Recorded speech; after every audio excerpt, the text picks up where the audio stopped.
So, naturally, our story begins where all great stories begin. With the seediest bar in town. And a missing contact. I'm Zoe Delahanty Light, and my good friend and colleague Bertie Purchase was fortunate enough to play Dragon Age the Veilguard for several hours recently, exploring multiple missions and trying multiple characters at multiple levels. You can read his much lengthier preview impressions of Dragon Age the Veilguard on Eurogamer.net, or watch the Dragon Age Veilguard preview video I lovingly made, but here I've cobbled together 7 new things we found out about Dragon Age Veilguard from Bertie's interview with the co-game director John Epler and a group Q&A with other lead developers working on the game. Not enough gold in the world for this. Tarek, now! Meet Bianca. She'd like you to stay a while. The Archon's palace. Something must have gotten them riled up. BioWare hasn't been shy about experimenting with multiplayer in the past. Mass Effect had a fairly established co-op multiplayer mode, and Anthem was built around it. Even Dragon Age Inquisition had a dungeon-delving, 4-player co-op multiplayer mode. So it won't come as a shock to know that BioWare explored having it in its newest Dragon Age game. We tried a bunch of different things, multiplayer is one of them, Epler says. We tried a few opportunities, how it would work and what didn't. But what it comes down to is we are a studio that's made around, that's been constructed and honestly staffed around, building these single-player story-based experiences, so once we started focusing on that, that's when things really came together for us. Get inside and bar the door as quick as you can, okay? Thank you, miss. Bertie's time playing Dragon Age the Veilguard was spread across the first act of the game, playing through character creation right up to level 30 and the Siege of Weishaupt, which serves as the dramatic climax for the first act of the Veilguard. It is spectacular in terms of the events unfolding and the size of the enemy it throws at you. Those of you who played Dragon Age Origins will know that enemy well. Given the level range Bertie experienced, 1 to 30, it suggests Act 1 will occupy us for a considerable amount of time. But it's not necessarily a like-for-like calculation as far as the other acts and their relative lengths are concerned. We've basically broken it down into essentially a 3-act structure, Epler explains. Each act is different though. Not every act is the exact same as the other one, and a lot of the content that's not on the critical path you can do at any time. We described it as context shifts. At the end of each act, the context shifts, the world changes, and how Rook approaches their fight against the gods is going to change accordingly. In other words, Act 1 may be larger and longer than the others. Gotcha! Dragon Age Inquisition made pretensions at being an open-world game. It wasn't, natively, but it did have several zones that were equivalent to open-world areas, where you had settlements as well as areas of adventure and danger around them. The Hinterlands was one of them, but it's a zone now remembered for being a slog. A zone that's just filled with collectibles and other arbitrary forms of content designed, seemingly, just to keep you busy and fill the map up. The difference in the Veilguard is it won't be an open-world game. It is, as Bertie heard several times during his demo day, a mission-based game, which is to say the missions are like levels, with shaped beginnings, middles, and ends. There's the potential to revisit some of them, like the Crossroads, where there are slightly more open-ended things to do, but overall, it's a much tighter and more focused experience. We wanted it all to feel very deliberate and handcrafted, so for those missions we learnt our lessons from the Hinterlands, Epler says. They're not meant to be fetch quests. They have story, they have narrative, they tie into the story of the space, tie into the larger arc of the characters or of the plot, or tie into how the various factions interact with these spaces they inhabit. It's a lot to take in. In the Veilguard, a layer of companion micromanagement has been removed. You don't play as them, but you can order some of their special attacks, equip a few equipment slots, and customize bond abilities relative to their bond level with you, but otherwise they are autonomous. They feel like people around you rather than a party you control, and for what it's worth, Bertie thought it worked well. There was actually more control over them than he would expect, but it's a design decision that's come under some scrutiny, as the series seems to move away from being party-based.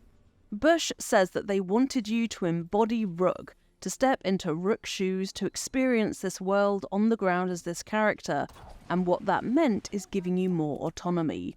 We felt like there was a big opportunity here to make the companions feel more realised, more like they're characters that fight alongside you, that have their own styles, motivations, interactions, even if you're not actually embodying them.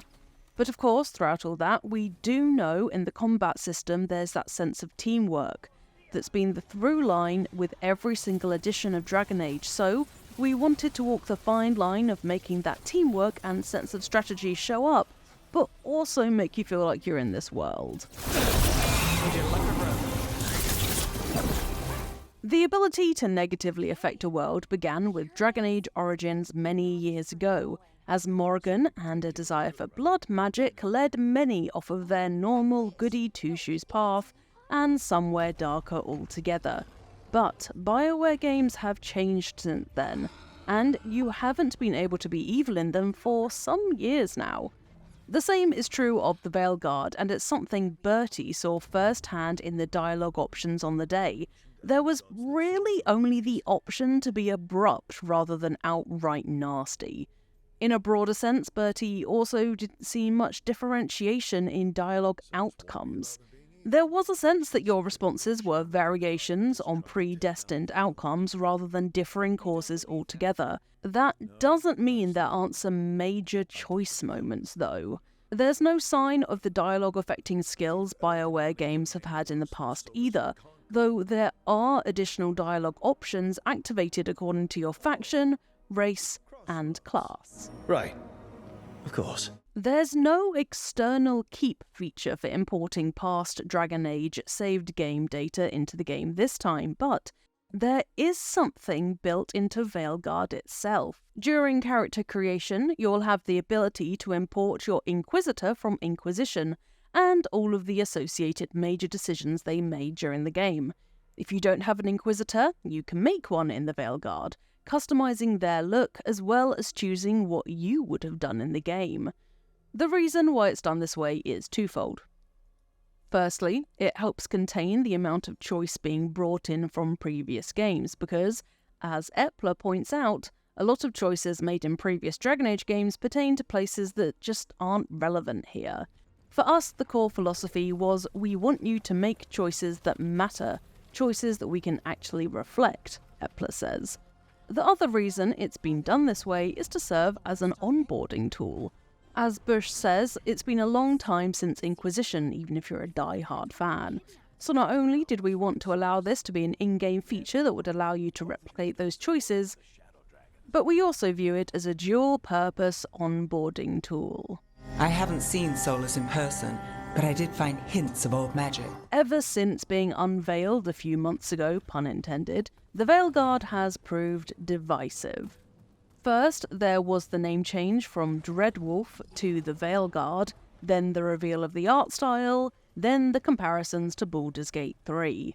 Whatever BioWare seems to do, it seems it can't please everybody, but Epler isn't disheartened by it. BioWare attracts a fierce kind of scrutiny, perhaps more than any other developer Bertie knows. It speaks to the amount of people BioWare's games have reached over the decades, and the effect those games have had on them. But a byproduct of being around for so long is, inevitably, change.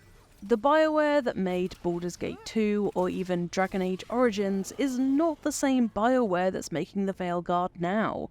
Key personnel have changed, the company has fundamentally changed, and therefore so have the games being made today. We know this, and yet the phenomenal success of Baldur's Gate 3 has rekindled a spark of mutiny about why modern-day BioWare isn't like olden-day BioWare. Epler addressed this when Bertie spoke to him.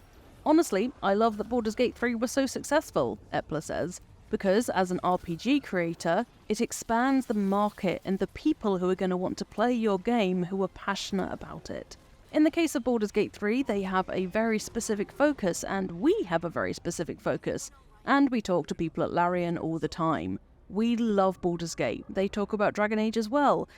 And it's always strange to hear the idea that there's this conflict because we just want the other people to do well." Then he says something that I think all of us were hoping to hear, because in the past it seemed BioWare was trying to please other people rather than focus on what it felt was best.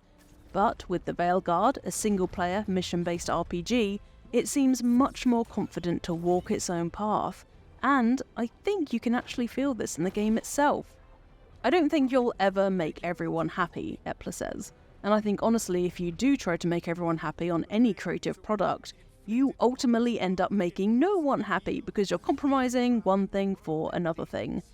But ultimately, it's about making the best version of the game that you believe, as a creator, is the game it needs to be, and then putting it out there. Some people will love it, and some people won't, but at least you'll have those people who love it because you did care enough to go in the direction that you felt was right. Anyone got a better idea? And there you go. Those are 7 things that I learnt and Bertie learned from his interviews with John Epler and other developers of the game.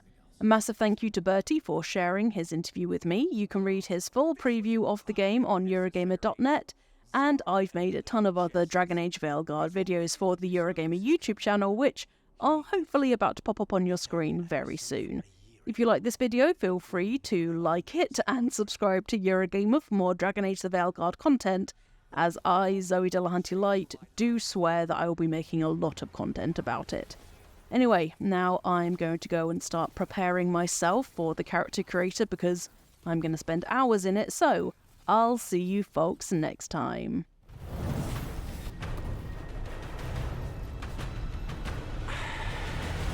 The crows send their regards. So, we got your target. Yes, the job's done. Smells like blood. Ashes. Not done, not yet.